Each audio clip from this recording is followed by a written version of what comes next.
अगर आपको मेरी वीडियोस अच्छी लगती है तो लाइक और शेयर करना, और हाँ, कमेंट कर ज़रूर बताना। और ऐसी ही नई नई लेटेस्ट वीडियोस देखने के लिए हमारे चैनल को सब्सक्राइब भी कर देना। स्टोरी की स्टार्टिंग में हम देखते हैं एक्स बॉयफ्रेंड ड्रिंक में कुछ मिला देता है और जाओ से सॉरी बोल रहा था कि मैं तुम्हें फिर से कभी चीट नहीं करूंगा, बट वो ड्रिंक करते हुए उसके मुंह पे फेंक के मारती है। पर जाते हुए जाओ को चक्कर आने लगे थे। एक्स बॉयफ्रेंड उसके पीछे पीछे, बट जाओ छुप जाती है तो वो उसे देख नहीं पाता। जाओ एक लड़के से टकरा जाती है, वो उसे गेट आउट करता है, बट जाओ उसकी मुंडी पकड़ के उसे किस कर देती है और उसे बेड पे गिरा लेती है। तो वो कहता है ये तुमने स्टार्ट किया है, और उसे किस करने लगा था। मॉर्निंग में जाओ की आइज खुलती हैं तो वो अपने कपड़े उठा के भाग जाती है। मिस्टर को अपने सेक्रेटरी से कपड़े लाने को बोल रहा था और देखता है लड़की गायब। तो सेक्रेटरी को रात वाली लड़की को ढूंढने का ऑर्डर दे देता है, बट बेड पे ब्लड स्टेन देख कहता है कल रात इतनी एक्टिव थी, लग नहीं रहा था इसका फर्स्ट टाइम था। सेक्रेटरी मिस्टर गू को डिजाइन डिपार्टमेंट के लिए कैंडिडेट्स की लिस्ट देती है, बट उसमें जाओ की फोटो देख वो सोचता है अब कहाँ भागोगी, और जाओ को अपनी असिस्टेंट चूज कर लेता है कि इसे इंटरव्यू के लिए भेजो।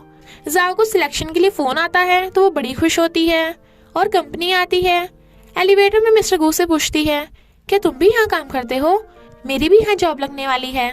वो कहता है क्या तुम मुझे जानती नहीं। जाओ मना करती है तो मिस्टर गू मुंह बनाता हुआ चला जाता है। वो सोचती है कितना अजीब है, बन तो ऐसे रहा है जैसे यही कंपनी का बॉस हो, और इंटरव्यू के लिए आके बैठती है। मिस्टर गू को आते थे कहती है खड़ूस कहीं के, और उसे जीप दिखा देती है।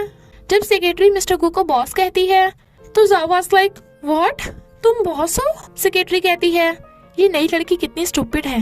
जाओ बॉस को सॉरी कहती है। मिस्टर गू कहता है तुम सिलेक्ट हो गई तो अब से यहाँ काम कर सकती हो। वो कहती है ओके, पर मेरी सीट कहाँ है। तो कहता है मेरे साथ बैठो।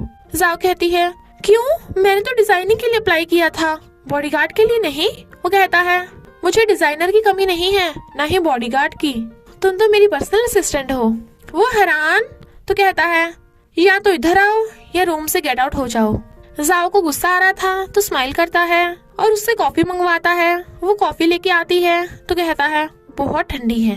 वो गरम लेके आती है तो कहता है मुझे जलाना चाहती हो क्या, और ऐसे करके बार बार उससे कॉफी मंगवा रहा था। तो जाओ बहुत थक जाती है। मिस्टर को कहता है रात को मेरे घर चलना है। वो कहती है मैं तुम्हारे घर क्यों जाऊंगी। तो कहता है क्योंकि तुम मेरी पर्सनल असिस्टेंट हो तो 24 घंटे मेरे साथ रहना होगा। जाओ कहती है नो वे, मैं ये जॉब से रिजाइन कर रही हूँ।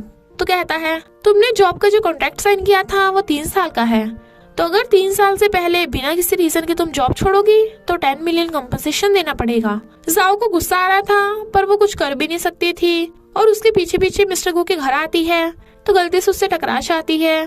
मिस्टर गू कहता है क्या तुम मुझसे अनजान बनने का नाटक कर रही हो, और उसके क्लोज हो रहा था। वो पीछे को होती हुई कहती है क्या मतलब, तुम मेरे बॉस हो। मिस्टर गू कहता है सच सच बताओ तुम्हें किसने भेजा है। वो कहती है क्या बक रहे हो, मुझे कुछ समझ नहीं आ रहा। मिस्टर गू से दीवार पे पुश कर कहता है तुम सच में मुझे नहीं पहचानती, चलो छोड़ो, तुम अब काम पे जा सकती हो। जाओ सोचती है क्या मैं इसे जानती हूँ, मुझे तो कुछ याद नहीं आ रहा। मिस्टर गू कहता है तो ये सच में भूल गई, पर मैं इसे क्यों मिस कर रहा हूँ, इसे तो 1 नाइट स्टैंड का भी याद नहीं है। नेक्स्ट डे वो उसे कॉफी ऑफिस में लाने का ऑर्डर दे देता है। जैसे जाओ कॉफी लेके आती है, मिस्टर गू के खड़े होते ही उसे टकराकर कॉफी मिस्टर गू के कपड़ों पे गिर रही थी, तो वो साफ करने लगती है। तो वो उसे पकड़ के कहता है अब मैं तुम्हें पनिश कैसे करूं। वो कहती है मुझसे गलती से हो गया, बट मिस्टर गू उसके लिप्स से कंट्रोल नहीं कर पाता और किस करने लगा था। सेक्रेटरी ये देख बहुत गुस्से में थी। जाओ मिस्टर गू को दूर कर कहती है यू डॉगी, बट वो स्माइल कर रहा था। सेक्रेटरी गरम गरम कॉफी लेके आती है और कहती है जाओ ये तुम्हारे लिए।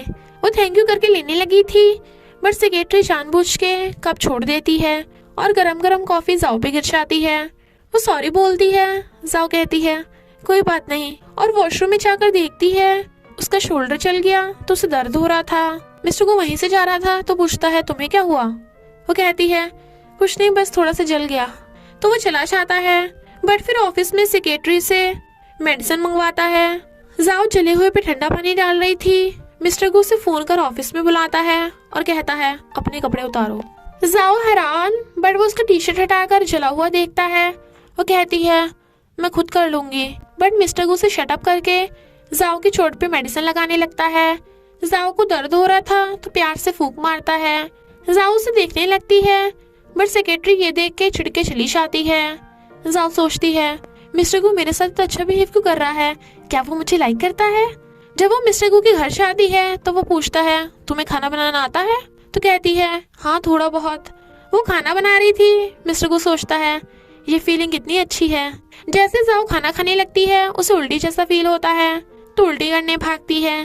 मिस्टर गू कहता है क्या हुआ, तुम्हें हॉस्पिटल लेके चलूं? वो कहती है कुछ नहीं, शायद मेरा बनाया खाना अच्छा नहीं था। वो कहता है पर मुझे तो सही लगा। जाओ सोचती है 1 मंथ से ज्यादा हो गए, अभी तक पीरियड्स नहीं हुए। खाना खाते ही मिस्टर गू कहता है जाकर बर्तन धो। वो कहती है मैंने खाना बनाया तो तुम्हारी बारी है। ही वाज लाइक मैं तुम्हारा बॉस हूँ। तो वो मुंह फुलाकर बर्तन धोने चाहती है और फिर घर जाने लगी थी। मिस्टर गू कहता है मैं तुम्हें घर छोड़कर आता हूँ, पर बाहर बहुत बारिश हो रही थी तो कहता है आज रात तुम मेरे घर ही रुक जाओ। वो मना करने वाली थी, बट मिस्टर गू उसे शट अप करके ले आता है कि तुम बाहर सोफे पे सो जाना, मैं ब्लैंकेट लेके आता हूँ, और अंदर से आता है। बट जाओ थकी हुई पिलो को हक करके सो गई थी तो मिस्टर गू ब्लैंकेट लाकर उसे किस करता है। क्या तुम्हें सच में कुछ याद नहीं था या भूलने का नाटक कर रही हो? और कहता है यहाँ सोना कंफर्टेबल नहीं है, इसलिए जाओ को गोद में उठा के अंदर बेड पे सुला देता है और उसके फोरहेड पे किस करता है तो गुड नाइट करके चला जाता है। जाओ स्माइल करती है क्योंकि वो उठ गई थी। मॉर्निंग में वो सोचती है क्या वो मुझे लाइक करता है, बट उसे उल्टी आने लगती है तो कहती है क्या मैं प्रेग्नेंट हूँ। मिस्टर को कहता है उठ जाओ और ब्रेकफास्ट बनाओ, बट देखता है अंदर जाओ नहीं है तो उसे कॉल करता है, पर वो फोन नहीं उठाती। इधर जाओ देखती है कि वो प्रेग्नेंट है तो वो सैड थी और कहती है बेबी मैं क्या करूं, मुझे तो ये भी नहीं पता तुम्हारा डैड कौन है, प्लीज अगली बार मेरा बेबी बन जाना। और हॉस्पिटल जाती है बेबी की क्लीनिंग के लिए, पर फिर उसकी ममता जाग जाती है तो वो वापस जाने लगी थी। सेक्रेटरी जाओ से टकरा जाती है और वो उसका प्रेगनेंसी वाली रिपोर्ट देख लेती है। क्या तुम प्रेग्नेंट हो? जाओ रिपोर्ट लेके चली जाती है। सेक्रेटरी मिस्टर गू को फोन कर कहती है बॉस मुझे पता चला है आपकी असिस्टेंट प्रेग्नेंट है। मिस्टर गू कहता है प्रेग्नेंट? क्या वो मेरे बेबी से प्रेग्नेंट है? सेक्रेटरी कहती है वो बेबी को मरवाने आई थी, उसे पता नहीं होगा डैड कौन है। वो कहता है बेबी को मरवाने? अगर उसने बेबी को कुछ करा तो मैं उसे छोड़ूंगा नहीं, और भागता है। फिर वो साओ के घर आते ही उसे जोर से हक्का लेता है। वो हैरान तो कहता है तुम प्रेग्नेंट हो ना, पर बेबी को कुछ मत करना। जाओ कहती है हाँ पर मुझे नहीं पता वो डेविल कौन था। मिस्टर को कहता है तुम्हारी हिम्मत कैसे हुई अपने बॉस को डेविल बोलने की, और स्माइल करता है। फिर बताता है कि उस रात तुमने मुझे फोर्स किया था तो मैं कंट्रोल नहीं कर पाया। वो कहती है पर मुझे कुछ याद नहीं है। तो कहता है हम अपने बेबी को मिलकर पालेंगे, और उसे किस कर देता है। फिर वो उसे शॉपिंग करने लाया था और बहुत सारा बेबी फूड बाय कर रहा था। वो कहती है बेबी अभी सिर्फ 1 महीने का है, जब तक बाहर आएगा तब तक खाना एक्सपायर हो जाएगा। तो मिस्टर को वापस रख देता है और फिर बेबी गर्ल के कपड़े ले रहा था। वो कहती है अभी हमें पता नहीं है बॉय है या गर्ल, क्या पता बॉय हो। वो कहता है मुझे तो गर्ल ही पसंद है, तो अगर बॉय भी हुआ उसे भी गर्ल्स की तरह ट्रीट करूंगा। तो जाओ हंस पड़ती है। मिस्टर को बहुत सारे शूज और पैम्पर्स बाय कर लेता है और पूछता है बेबी का नाम क्या होगा, कोई गर्ल नेम बताओ। वो कहती है क्या पता बॉय हो। वो कहता है तो उसे नॉटी बोल देंगे। और इसी क्यूट सी एंडिंग के साथ स्टोरी का एंड हो जाता है। तो बस थोड़ा सा इंतजार करना, फिर मिलेंगे एक न्यू स्टोरी के साथ।